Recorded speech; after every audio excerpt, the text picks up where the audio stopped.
नमस्कार। जय तंत्र मंत्र केंद्र में मैं आप सबका हार्दिक स्वागत एवं अभिनंदन करता हूं। मेरे प्रिय भाई बहनों, यूट्यूब पर पहली बार सिंहादेव की साधना भाग 3, इसके लिए आपको हमारा वीडियो अंत तक देखना पड़ेगा। यदि आपने हमारा चैनल अभी तक सब्सक्राइब नहीं किया है तो लाल वाली बटन दबाओ और घंटी बजा दो। कोई शुल्क एवं चार्ज नहीं कटेगा। आप हमारे वीडियो को फेसबुक पर, व्हाट्सएप पर, ट्विटर अकाउंट के माध्यम से और इंस्टाग्राम पर अधिक से अधिक शेयर करें। लाइक और कमेंट करना भी आपका धर्म है। दुनिया में जिसका कोई नहीं, मैं उसका हूँ। यदि आपको अपनों ने धोखा दिया है अथवा आपको परायों ने धोखा दिया है तो आप एक बार मुझे अवश्य आजमाएं। मेरे प्रिय भाई बहनों, यदि आप सच्चा, पवित्र, निस्वार्थ दिव्य प्रेम पाना चाहते हैं अथवा आप सच्चा, पवित्र, निस्वार्थ दिव्य प्रेम देना चाहते हैं तो आपका स्थान मेरे लिए, मेरे प्राणों से भी करोड़ों गुना ऊपर है। और हमसे बात करने का टाइम 12 से 2 बजे के बीच का है, दिन में, दोपहर। हमारा मोबाइल नंबर 9305 63 71 73 है। मैं राष्ट्रीय अध्यक्ष कृष्णा दल एवं महामंडलेश्वर आप सबसे निवेदन करता हूं, यदि आप मानवतावादी हैं अथवा आप सनातनी हैं तो मुझसे जरूर जुड़ें। यदि आप में योग्यता हुई तो मैं आपको पदाधिकारी भी बनाऊंगा अपने संगठन कृष्णा दल में। ये कृष्णा दल हमारा, आपका, सबका एक परिवार है। आप देश विदेश में, विश्व के किसी भी कोने में रहते हैं, किसी भी जाति धर्म से हैं, कोई दिक्कत नहीं। आप हमारे दिए हुए ज्ञान से भरपूर लाभ उठा सकते हैं।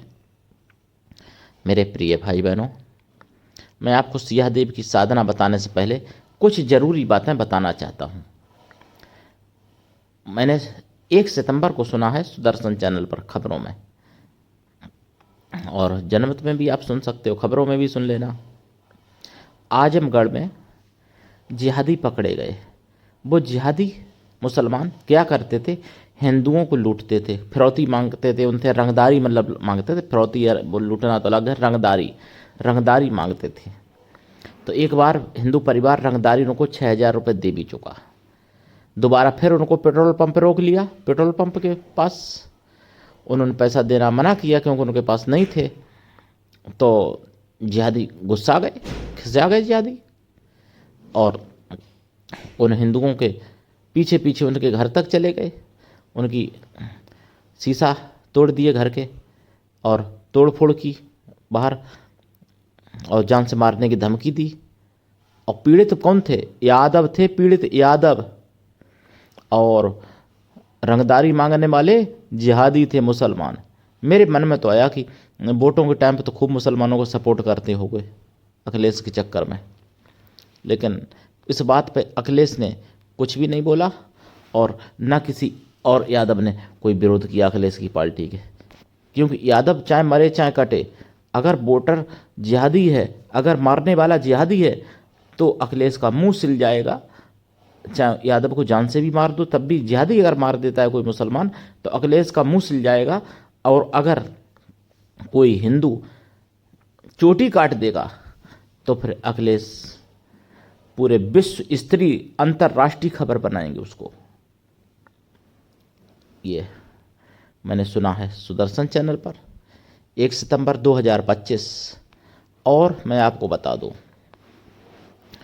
2 सितंबर को मैंने सुना है सुदर्शन चैनल पर राजस्थान के 12 राजस्थान का 12 जिला, जहां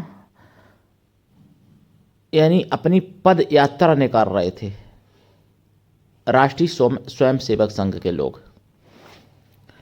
उनके हाथ में यानी संविधान था, उनके हाथ में झंडा भगवान का था। पदयात्रा निकाल रहे थे, कोई लड़ाई दंगा नहीं, कोई गाली गलौज नहीं, सीधे साधे लोग जा रहे थे। जैसे ही मुसलमानों के बाहुबली इलाके में पहुँचे, नहीं मुसलमान के मुस्लिम बाहुल इलाके में पहुँचे, जैसे ही तैसे ही उन पर पथराव करने लगे। मस्जिद से लोग निकल आए, पत्थर पहले से जमा होंगे, उनको पता था तभी तो जमा थे।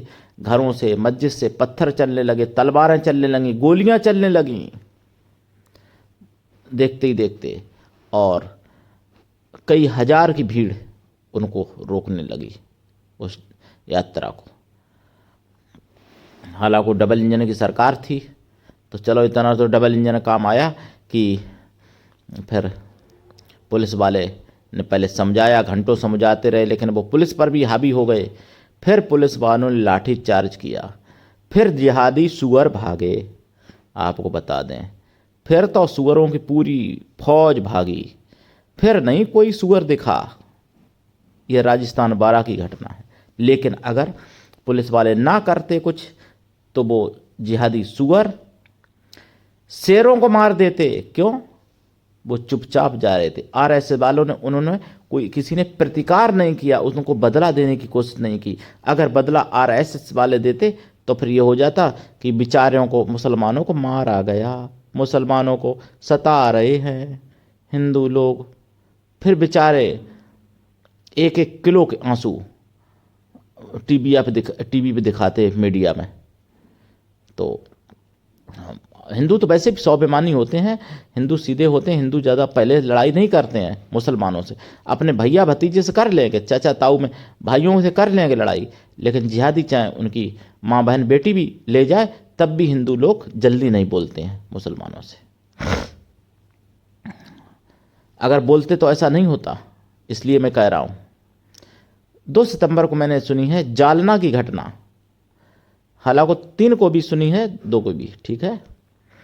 तो जालना में क्या हुआ, गणेश उत्सव चल रहा है, गाय काट के सुअरों ने, जिहादी सुअरों ने गाय काट के, गाय का गला रेत के, और वीडियो बनाया। अब वो वीडियो सोशल मीडिया पर डाला ताकि हिंदुओं, तुम्हारे मुंह पर तमाचा है, सुअर हिंदुओं, सेकुलर हिंदुओं, कायर हिंदुओं, तुम्हारे मुंह पर तमाचा है कि तुम्हारी गौ माता को हम तुम्हारे गणेश उत्सव के पर्व में काट रहे हैं, तुम जो उखाड़ पाओ सो उखाड़ लो। ये हिंदुओं के लिए तमाचा है, ये सोच के किया। हालांकि हिंदुओं ने विरोध किया, विरोध करते रहेंगे, भाई ये निंदा है, ये गलत काम है, ये मैं इसकी कड़ी निंदा करता हूँ, इनको अरेस्ट किया जाए। अरे भाई, कड़ी निंदा करके तुम उनका उखाड़ लोगे क्या? अरेस्ट करवा के तुम उनका क्या बिगाड़ लोगे? कोई समाधान नहीं है। कल अभी एक गाय कटी है, एक ने वीडियो डाला, आगे मोहल्ले मोहल्ले से वीडियो आएंगे गाय काट के तुम्हारे पर्वों पर, और तुम्हारे ऊपर गाय का खून छिटका जाएगा जैसे पहले छिटका जाता था मुगलिया शासन में। क्यों? तुम्हारी कमजोरी, तुम्हारी काहिरपना, तुम्हारा दोगलापन हिंदुओं। इसलिए मैं सच्चाई कहता हूँ, कड़वा जरूर बोलता हूँ, लेकिन सच्चाई कहता हूँ, ये 100% सत्य है। लेकिन अब हिंदू कैसे, अब मैं क्या बताऊँ। एक छत्तीसगढ़ की घटना मैंने सुनी है, रायपुर में एक आदेश सोनी, जिन्होंने अपनी उंगली काट ली। उंगली क्यों काट ली? गौ हत्या के विरोध में। अरे भाई, तुम अपना सिर काट लो तब भी उनको तो खुशी होगी, एक काफिर चला गया, वो तो और खुश होंगे। उंगली काट के तुम विरोध क्या करते हो? उंगली नहीं, गौ हत्यारों का सिर काट दो अगर तुम में दम है तो। अगर तुम वास्तव में गौ रक्षक हो तो गौ हत्यारों को सिर काट दो, 10-5 सिर काट दो गौ हत्यारों के, गौ हत्या बंद हो जाएगी आपके इलाके में। लेकिन इतनी दम होनी चाहिए इसके लिए। उंगली काटने से नहीं होगा कि तुम अपनी उंगली काट रहे हो। अरे तुम अपना सिर काट लोगे तब भी कुछ नहीं करने वाले वो लोग। लेकिन हाँ, ये सोच है। हालांकि मैं आदेश सोनी को धन्यवाद देता हूँ कि उन्होंने इतनी पीड़ा झेली, अस्पताल में भर्ती रहे बेचारे, अभी भी होंगे शायद, लेकिन उससे कुछ नहीं मिलना वाला है मेरे भाई। आप गौ हत्यारों का सिर काटो, और गौ हत्यारों को सिर काट के और उनका खून गाय के खूंटा पर छिड़क दो अगर दम है। उनकी लाश को, गौ हत्यारों की, गाय के चड़ों में डाल दो और ऊपर से गाय को निकालो। ऐसा करके वीडियो बना के वायरल करो तो तुम्हारा देश जानेगा और गौ हत्यारों के मन में खौफ पैदा होगा, तब गौ हत्या रुक सकती, नहीं तो कभी नहीं रुकने वाली। और दूसरी बात, सरकार भी गौ हत्या नहीं रोकेगी। 11 साल हो गए भाजपा लोग हिलाए फिरते हैं घंटा भाजपा। 11 साल हो गए भाजपा ने गाय को राष्ट्रमाता क्यों घोषित नहीं किया, ये मेरा प्रश्न है। मैं वोट तो कमल में ही ठोंक के आता हूँ मोहर, क्योंकि उसके अलावा और कोई विकल्प नहीं है मेरे पास। 3-5 जो भी जितना अच्छा कर रही है वो भाजपा कर रही है, ठीक है, लेकिन गौ माता को मतलब वो क्यों नहीं किया, राष्ट्रमाता क्यों नहीं घोषित किया 11 साल से? क्यों? गौ हत्या जो होती है बूचड़ कानून, उसका पैसा खजाने में भी आता होगा ना सरकारी, इसलिए नहीं करेंगे। तो ये गौ हत्या का बंद तभी हो सकती जब राष्ट्रमाता घोषित करवा दो गौ हत्या। शेर को मारने में फांसी है, शेर अभी सामने आ जाए, शेर को छू के दिखाओ, हिम्मत हो तो, नहीं छू पाओगे, फाड़ डालेगा शेर, लेकिन उसको मारने में फांसी है। लेकिन गाय बेचारी कटती रहे, उसको मारने में फांसी है, फांसी नहीं है, हाँसी है उसको, तभी तो हंसी है, हंसी है, इसीलिए तो गौ हत्या होती है देश में। ऐसा कोई प्रदेश नहीं है जहाँ गौ हत्या ना होती हो, 29 प्रदेशों में से। कहीं कम होती है, कहीं ज़्यादा होती है, कहीं छुप के होती है। गौ हत्यारे पकड़े गए, पैर में गोली लगी, भैया बैठ के उनको बिरयानी खिलाएंगे। गोली सिर में क्यों नहीं लगती है? आपने कभी अनुभव किया? नहीं लगेगी सिर में गोली गौ हत्यारों के, क्योंकि मुसलमान है ना, वोटर रूठ जाएगा ना भैया। तभी रामपुर में बहुत अच्छा वोट दे दिया था बीजेपी को, जो कि बीजेपी, लेकिन बीजेपी समझदार हो तो मुसलमानों को सबक सिखा दे, लेकिन समझदार बीजेपी में लोग कहाँ से आएंगे? क्योंकि दल बदलू लोग बीजेपी में घुस जाते हैं, तो फिर वो तो अपना कुछ तो भाई रंग रखेंगे ही अपने पास, पूरा तो छोड़ नहीं देंगे रंग। चलिए, तो ये गौ हत्या की मैंने 2 बातें आपको बताई, एक जालना की, एक रायपुर की, और 12 की मैंने बात आपको बताई है, ठीक है। आजमगढ़ की बात बताई, कितनी 4 खबरें हो गई हैं। और मैं आपको बता दूं, मैंने 3 सितंबर को सुना है सुदर्शन चैनल पर, आप अपनी बहन बेटियां परोसते रहो, वो तुम्हारी बहन बेटियों के साथ बलात्कार करते रहेंगे ऐसे ही हिंदुओं। महाराष्ट्र में एक जिहादी ने 6 साल की बच्ची को बैला फुसला के ले गया, और ले जाने के बाद में प्लाट में उसने जो है उसके साथ बलात्कार किया, यानी 6 साल की बच्ची के साथ, मासूम 6 साल की बच्ची के साथ, और आदमी ने बलात्कार किया, मुसलमान ने, और उसके बाद में उसने उसका गुप्तांग काट डाला। बच्ची भरती है, लथपथ मिली पूरा शरीर खून से, उसका गुप्तांग काट डाला बच्ची का। ऐसी इनके अंदर नफरत भरी है सुअरों के अंदर, फिर भी तुम्हारी आंखें फूट गई हैं हिंदुओं, नई आंखें खुल रही हैं। और हमारी बात कड़वी लगेगी, हमारी बात तभी तक कड़वी लगेगी जब तक भीड़ तुम्हारे घर पर नहीं आती है। जब भीड़ आएगी जिहादियों की, तुम्हारे घर पर आएगी, तुमको खंबे से बांध देगी, तुम्हारी माँ के साथ, तुम्हारी बहन के साथ, तुम्हारी बेटियों के साथ, तुम्हारी पत्नी के साथ, जब 100 जिहादी बलात्कार करेंगे तुम्हारी आंख के सामने, तब तुमको मेरी बात कड़वी नहीं लगेगी, तब अच्छी लगने लगेगी। यही तो हुआ था। मैं ऐसा नहीं कह रहा हूं कि ऐसा हो आपके साथ, बांग्लादेश में यही हुआ था हिंदुओं के साथ 24 में। इसी का इंतजार तुमको है, इसलिए तुम नहीं जाग रहे हो हिंदुओं। तो 6 साल की बच्ची के साथ दुष्कर्म किया। अरे ये मुर्गी को नहीं छोड़ते हैं, बकरी को नहीं छोड़ते हैं, तुम्हारी बच्ची को क्या छोड़ देंगे? लेकिन फिर भी नहीं जाग रहे। यानी पक्षी को, चिड़िया को नहीं छोड़ने वाले ये लोग, तो फिर तुम्हारी बच्ची को कैसे छोड़ देंगे? ये 5वीं खबर मैंने बताई। और 6वीं खबर, बनारस में, उत्तर प्रदेश बनारस, जहां डबल इंजन की सरकार, जहां माननीय नरेंद्र मोदी जी का संसदीय क्षेत्र, वहां की बनारस की आदमपुर एक गांव है, वहां 12 साल की बच्ची के साथ दुष्कर्म किया है जिहादी ने। लेकिन वही बात, गोली पैर में ही लगेगी। मैं आपको बता दूं, कोई कुछ भी करे, गोली पैर में ही लगेगी, सिर में नहीं लगने वाली। क्योंकि कहीं मर गया तो भाईजान दोबारा भी तो बलात्कार उससे करवाना है, दोबारा भी तो उससे वो जुर्म करवाना है, इसलिए गोली पैर में ही लगेगी। भाई सरिया डाल लोगे पैर में, लंगड़ा के चलेगा, लेकिन उसके दोस्त यार, उसकी बुद्धि थोड़ी ख़त्म हो गई। जब छूट के आएगा तो वो तो अपना, और फिर बैला फुसला के बच्ची को तो कर ही सकता है ना दुष्कर्म, ले जाके छोटी बच्ची के। लेकिन भाई बात, गोली सिर में नहीं लगने वाली। हिंदू के सिर में लग जाएगी, हिंदू को मार दिया जाएगा, जैसे कि विकास दुबे को मारा गया था ना कानपुर के। लेकिन जिहादियों को नहीं मारा जाएगा। अच्छा, तो बनारस में आदमपुर गांव है, वहाँ 12 साल की मासूम बच्ची के साथ, हिंदू बच्ची के साथ जिहादियों ने दुष्कर्म किया।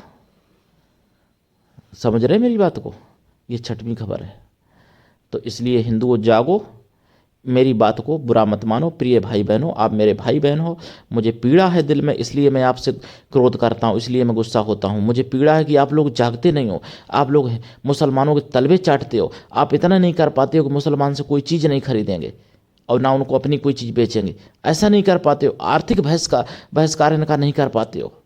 आप इनको घर में बुलाना बंद नहीं कर पाते हो। आप इन पर विश्वास नहीं बंद कर पाते हो करना, जबकि ये तुमको काट रहे हैं, फिर भी तुम उनके तलवे चाट रहे हो, तुम उनका मलमूत्र खा रहे हो।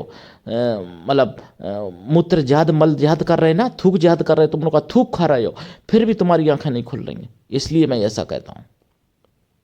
मेरे भाई बहनों, आपकी पत्नी, आपकी बहन हमारी बहन है, आपकी बेटी हमारी बेटी है, आपकी माँ हमारी माँ है, इसलिए मुझे पीड़ा है। अगर आपकी माँ बहन पत्नी बेटी के साथ अगर कुछ होगा तो मैं तो यही सोचता हूँ कि मेरी के साथ हुआ है। समझ रहे ना, मेरी माँ बहन बेटी के साथ हुआ है ऐसा। इसलिए कोई ऐसा नहीं होगा जो अपनी माँ बहन बेटी के साथ बलात्कार होता हुआ देखे सुने। लेकिन आसार है भाई, आपके घर पर भीड़ आएगी तो आप ही उस समय उसके जिम्मेदार आप ही होंगे, मैं थोड़ी होंगे जिम्मेदार। और जहाँ हिंदू घटता है वहाँ हिंदू कटता है, निश्चित कटेगा, निश्चित कटेगा, 100% हिंदू कटेगा अगर घटेगा तो। इसलिए अब कारण सुन लो, अभी मैं साधना भी बताऊंगा, लेकिन कारण सुन लो। कारण हिंदू को कैसे बचाया जा सकता है। नंबर 1, हिंदू धार्मिक शास्त्र पढ़े, वेद पुराण रामायण गीता पढ़े, अपने बच्चों को पढ़ाए। नंबर 1। नंबर 2, हिंदू परिवार बड़ा करे। परिवार यानी बच्चे, तुम्हारे दो के चक्कर में भविष्य में जाओगे खो, इसलिए परिवार बड़ा करो। हिंदुओं, नौकरी के लालच में मत रहो कि सरकारी नौकरी लग जाएगी, अगर ज़्यादा बच्चे होंगे तो नौकरी नहीं सरकारी लगेगी। अरे भाड़ में जाए सी नौकरी, जब जीवन ही नहीं बचेगा तो नौकरी कौन करेगा तुम्हारा? ऊपर से तुम्हारा प्रेत करेगा नौकरी आके, अगर तुम्हारा जीवन ही नहीं बचेगा तो। इसलिए बच्चे बढ़ाओ। वो जब 4 बीवी 44 बच्चे कर सकते हैं। मैंने सुना है, एक डॉक्टर से मेरी बात हो रही थी एक 2 दिन पहले, उनका नाम नहीं बताऊंगा यहाँ पर मैं, पता नाम, वो यूपी के ही थी, मतलब थे डॉक्टर, तो बता रहे थे कि 51 बच्चे एक एक मुसलमान के मैंने देखे हैं, 3 बीबियाँ, यानी 17 बच्चे एक के। समझ लो, शर्म करो हिंदू को, बेशर्म हिंदू को, जाग जाओ, नहीं तो बच नहीं पाओगे। कोई तरीका नहीं है बचने का। परिवार बड़ा करो, जितने बच्चे भगवान दे उतने लो, 10 12 15 जितने बच्चे भगवान दे। दूसरा का उपाय। और तीसरा उपाय, बच्चों को संस्कार दो। मतलब हम ये नहीं कहते ईसाई वाले स्कूल में पढ़ा दो, महंगे स्कूल में, नाम तुम्हारा छोटा हो जाएगा अगर सस्ते में पढ़ाओगे, ऐसा नहीं है। सस्ते में पढ़ाओ, पढ़ाई तो सरकार दे ही रही है, प्राइमरी स्कूलों में पढ़ाओ, सरकारी स्कूलों में पढ़ाओ, सरकारी स्कूलों में पढ़ाओ, ठीक है ना, पढ़ाई अच्छी चल रही है आजकल। और यानी 3 उपाय हो गए। तीसरा उपाय और चौथा उपाय, घर में अस्त्र शस्त्र रखो और चलाना सीखो और बच्चों को चलाना सिखाओ। घर में अस्त्र शस्त्र रखो, तलवार रखो, तेगा रखो, कटार रखो, अगर क्षमता है तो लाइसेंसी रिवाल्वर रखो, लाइसेंस कराओ उसका। अब तो क्या करेंगे बेचारे हिंदू, लाइसेंस भी बता रहे थे मुझसे, कल परसों में एक व्यक्ति शिकायत कर रहे थे, बरेली के थे बेचारे, वो महात्मा जी थे, कह रहे थे कि देखो बीजेपी ऐसा कर रही है, लाइसेंस बनाना बंद कर रही है, जबकि जब विरोधियों की सरकार थी तो उन्होंने मुसलमानों को और यादवों को खूब लाइसेंस दिए, विपक्षी लोगों ने, जब कांग्रेस की और सपा की थी। और भाजपा का कर्तव्य था कि वो हिंदुओं को लाइसेंस देती जो हिंदूवादी थे, लेकिन भाजपा ने बुद्धि मारी गई, विनाश काले विपरीत बुद्धे, जो कि लाइसेंस ही बनाना बंद कर दिए यूपी में। हालांकि मैं योगी और मोदी के चरणों में कोटि कोटि प्रणाम करता हूँ, लेकिन वही बात, जो सत्य है वो कड़वा सत्य होता है, उसको स्वीकारना पड़ता है, मानना भी पड़ता है और कहना भी पड़ता है। और हमारे जैसे असहाय व्यक्ति सहते भी हैं उस सत्य को, कड़वा सत्य को, तो सब सहते हैं हम, तो पर कहेंगे क्यों नहीं, कहेंगे हम तो। अगर और सत्य कह रहे हैं। वोट जरूर में देते हैं, इसी देने के लिए मैं वोट दिया था योगी मोदी को कि सरकार हिंदुओं को दमन करे, हिंदुओं को कमज़ोर कर दे। लाइसेंस बताओ बंद कर दिए बनाना हिंदुओं के। वाह भाई, जय हो तुम्हारी। तो लाइसेंस बनवाने की कोशिश करो, ऑर्डर लो योगी से, राष्ट्रपति से परमिशन लेके तो लाइसेंस बन सकते हैं। उसके बाद हम ये नहीं कह रहे कि कोई गैर कानूनी काम करो, हम ये भी नहीं कह रहे कि किसी को काटो मारो, लेकिन जब तुम्हारे घर पर भीड़ आएगी तो अपनी माँ बहन बेटी पत्नी का होता हुआ बलात्कार तो ना देखना पड़े। तुमको खंबे से बांध के तुम्हारे ही सामने तुम्हारी माँ बहन बेटी पत्नी का बलात्कार करे बांग्लादेश की तरह, ये कैसे बर्दाश्त कर लोगे तुम? इसलिए हिंदुओं जागो, बच्चों को मजबूत बनाओ, बच्चों को कटार तलवार तो दे ही सकते हो, वो दो, ठीक है ना? तो कम से कम अपनी रक्षा तो कुछ तो कर लेंगे बेचारे, खाली हाथ से क्या करेंगे, ताली बजाएंगे। तो ये सब सीखो मेरे प्रिय भाई बहनों। मेरा आपसे हाथ जोड़ के पैर छू के प्रार्थना है, लेकिन पीड़ा है दिल में, इसलिए मैं आपसे कहता हूँ, हिंदू समस्त हिंदू मेरा परिवार हैं मेरे भाई बहनों, लेकिन मैं क्या करूँ, कहना पड़ता है। अगर आपको क्रोध आए मुझे आप 100 गाली दे लेना, लेकिन मेरी प्रार्थना जो मैंने की है, जो मैंने इसमें कहा है वो मान लेना। क्रोध आए मुझे 500 गाली दे देना, कोई बात नहीं, लेकिन जिहादियों के आगे मत घुटने टेको, जिहादियों के आगे मत झुको, जिहादियों से बच के रहो, जिहादियों पर विश्वास मत करो। जो 6-6 साल की 2-2 साल की 4-4 साल की बच्ची को नहीं छोड़ते, ये सुअर मुर्गी के साथ भी दुष्कर्म कर देते हैं। कई मैंने वीडियो बताया था ना, मैंने सुना था साइबर सिपाही पे, एक मुर्गी के साथ में मतलब मुर्गी को लपेट रहा था और उसकी पत्नी वीडियो बना रही थी, लंदन का वीडियो था। लपेट का मतलब वो खा नहीं रहा था मुर्गी, मुर्गी के साथ दुष्कर्म कर रहा था। तो ये सुअरों को क्या करे, कोई इलाज ही नहीं है केवल मारने के अलावा। इनको केवल फांसी या गोली के अलावा और कोई उपाय नहीं। लेकिन गोली भी तो पैर में लगती है, पैर में नहीं, सिर में या छाती में लगनी चाहिए ना, तब होगा इनका इलाज, नहीं तो कोई नहीं, ऐसा ही होगा। और एक दिन भारत भी मुसलमान देश बन जाएगा, मुस्लिम देश, और उसके बाद जो मुगलिया शासन पहले हुआ उससे भी ज़्यादा बर्बरता अब होगी। पहले तो मुसलमान के पास पहुंच तब भी जाते थे न्याय मांगने, लेकिन अब तुम्हारी औकात घर में से निकलने की नहीं होगी, घर में ही दफन कर दिया जाएगा। जैसा हुआ है दफन, रामपुर में हुआ है दफन, एक घर है जिसमें कितनी लाशें दबी हुई हैं, जसोदा और वो जुड़ी थी, जसोदा की माता अभी, और राजबाड़े जैसा घर था जिसकी उसकी ऐसी स्थिति हुई है रामपुर में, उत्तर प्रदेश में। मैंने सुदर्शन देखा सुना है। तो अब मैं आपको साधना बता दूं प्रिय भाई बहनों, जो सिंहदेव हैं उनकी साधना अगर आप ये देख रहे हो तो पहला और दूसरा भाग भी देख लेना, ठीक है? तो पूरा समझ पाओगे, क्योंकि पहला भाग मैंने बहुत पहले डाला था, दूसरा भाग इसी साल डाला है, और आज मैं तीसरा भाग डाल रहा हूँ। जो तामसी साधना बहुत लोग मांग रहे थे, तो फोन पर करके भी मांग रहे थे, और हमारे अब्दुल रहमान एक मुस्लिम भाई हैं जिन्होंने तामसी साधना कमेंट में भी कई बार मांगी है, तो आज तामसी साधना सिंहदेव की लाया हूँ मैं। देखो, एक बात मैं फिर कह दूं, मैं अच्छे मुसलमानों का विरोधी नहीं हूं, लेकिन जो जिहाद की सोच रखते हैं, जिनके तन मन में जिहाद भरी है, उसका मैं घोर विरोधी हूं। अगर कोई हिंदू गलत काम करता है तो मैं हिंदू का भी विरोधी हूं। मैं तो बीजेपी का भी विरोध करता हूं, किया ना इस वीडियो में, लेकिन वोट बीजेपी को देता हूं, खुल के देता हूं, दिलवाता भी हूं अपने समर्थकों से। भाई मैं राष्ट्रीय संत हूं तो हमारे समर्थक भी तो होंगे कुछ, मेरे प्रिय भाई बहनों। तो सिंहदेव की साधना देखिए, इस साधना का यह है मतलब कि अगर आप मांसाहारी भी हैं तो साधना काल में तो आपको देखो शाकाहारी रहना पड़ेगा। साधना काल में लहसुन प्याज तक नहीं खाना है, साधना काल में, साधना के दिनों में। साधना के बाद आपकी इच्छा है, ठीक है ना? और आपको बता दें कि साधना काल में ब्रह्मचर्य व्रत भी और एक टाइम भोजन भी जरूरी है, और भूमि पर शयन करना भी जरूरी है। इसमें दिशा आपकी दक्षिण रहेगी और आसन काला रहेगा, माला रुद्राक्ष या काला हकीक।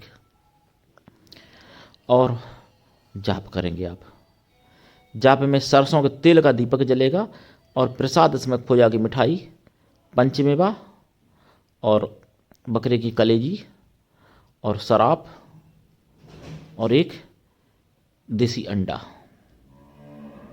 ठीक है, तामसी साधना है ना। और अगर मछली भी रख सकते हो, लेकिन मारना नहीं, जो मरी मराई बाजार में मिलती हैं सब चीज़ें, तो आप रख सकते हो सामने। साधना करो। साधना करने के बाद उस भोग को, उस प्रसाद को, मतलब जो कौन सा प्रसाद, पंचमेवा खोया की मिठाई वाला प्रसाद, ये तो खुद खाएं, परिवार में बांट दें। और जो ये तामसी भोग रखा है, ये किसी चौराहे या तिराहे पर रख दें, या फिर चौराहे तिराहे पर रख दें, या फिर आप कहीं नदी या तालाब के किनारे रख दें, या शमशान में रख दें इस भोग को। ठीक है ना। और तिल का भी जला सकते हो कि वैसे सरसों तेल का ही दीपक जलेगा। ठीक है ना। और मैं आपको बता दूं, इसमें अनुभव बहुत भयंकर होते हैं। देखो, साधना बहुत बड़ी है तो अनुभव भी बहुत भयंकर होते हैं। भयंकरता मैं इसमें नहीं बताऊंगा, क्योंकि मैं 2 वीडियो में पहले बता चुका हूं इनके बारे में। ये हजारों लाखों जिन्नों से बड़ी साधना है सिया देव की। तो इनका जाप करना पड़ता है। इनकी तामसी साधना है। जाप इनका कितना करना है पता? 51 माला डेली करनी है और 51 दिन तक करना है। अगर जैसे बड़ा मंत्र आपको लगे, आप चाहो कि मैं ना करूं ये साधना 51 दिन की, तो आप 108 दिन की साधना कर सकते हो। माला फिर इसमें हो जाएंगी आपकी 25 माला, 108 दिन तक 25 माला। ठीक है ना। बड़ी साधना है भाई। और अगर आप चाहते हो कि हम और ज़्यादा ये भी कर नहीं पा रहे, पहली बात तो हो जानी चाहिए इतनी, तो 25 माला तो एक रात में हो ही जाएंगी। अगर ये भी आपको ज़्यादा लगती हैं तो फिर 251 दिन 11 माला जाप करो केवल। ठीक है। लेकिन जितनी जल्दी कर लोगे उतना जल्दी इसका फायदा होगा। तो मैं तो कहता हूँ 51 दिन में ही वैसे कर लो। ये साधना गुरु से दीक्षा लेके करनी चाहिए। बिना दीक्षा के कभी कोई साधना सफल नहीं होती है। गुरु ऐसा हो शिष्य से कुछ भी ना ले, शिष्य भी ऐसा हो गुरु को सब कुछ दे, गुरु पर पूर्ण विश्वास करे, गुरु के लिए समर्पित रहे। ऐसा शिष्य भी होना चाहिए। गुरु ऐसा भी हो जिससे अपने मन की सारी बात कह सको, अपने सुख दुख भला बुरा पाप पुण्य सब कुछ बता सको। बहुत से गुरु टीवी पे देख के बना लेते हैं। तो भैया, टीवी पे देख के गुरु बना लिया, उससे बात भी नहीं कर सकते, तो तुम्हारा कल्याण कैसे करेंगे? तुम्हारी बात नहीं होगी तो तुम्हारी सुनेंगे कैसे समस्या? और पूरी समस्या जब तक नहीं सुनेंगे तब तक निवारण कैसे करेंगे? कुछ लोग कहते हैं कि गुरु हमारे त्रिकालदर्शी हैं, वो दूर से ही सबकी सुनते हैं, सबका कर लेते हैं। ऐसा भी कहते हैं हमसे लोग। अरे भाई, दूर से सुनते होंगे, कहते होंगे, तो फिर अपना करवा लो, तो फिर साधना सफल करके दिखाओ भाई, करके दिखाओ। मेरा चैलेंज है ऐसे गुरुओं से। ले लो दीक्षा उनसे फिर भाई, और फिर करो लो साधना सफल। तो मेरे प्रिय भाई बहनों, हम बिना कारण के कभी कुछ भी नहीं बोलता हूँ, और बिना प्रमाण के कोई खबर नहीं बताता हूँ। बिना प्रमाण के हर बात का मैं प्रमाण रखता हूँ। ये सिया देव की साधना जो थी मुगलिया शासन में नष्ट हो गई थी, जिसको मैंने यूट्यूब पे डाला है, तीसरे भाग में भी आज बता दिया। और इसमें दिशा तो दक्षिण रहेगी, मैंने बताया आपको। इसमें साधना रात्रिकालीन है। वैसे भी रात्रिकालीन साधना होती है, लेकिन ये साधना जो है रात्रि में, शाम को से नहीं करेंगे। ये रात्रि 9 बजे के बाद शुरू करेंगे और रात्रि 3 बजे तक कर लेंगे। अगर ज़्यादा है, जैसे आप मान लो मंत्र बड़ा लगता है, तो आप फिर शाम से भी कर सकते हो, शाम सूर्यास्त के बाद और सुबह सूर्य उदय तक जितनी कर पाओ। 51 हो जाए तो और अच्छी बात है। ठीक है ना। लेकिन अगर कम माला करोगे, जैसे 11 माला अगर करते हो, तो फिर रात्रि 9 के बाद ही करना। ठीक है।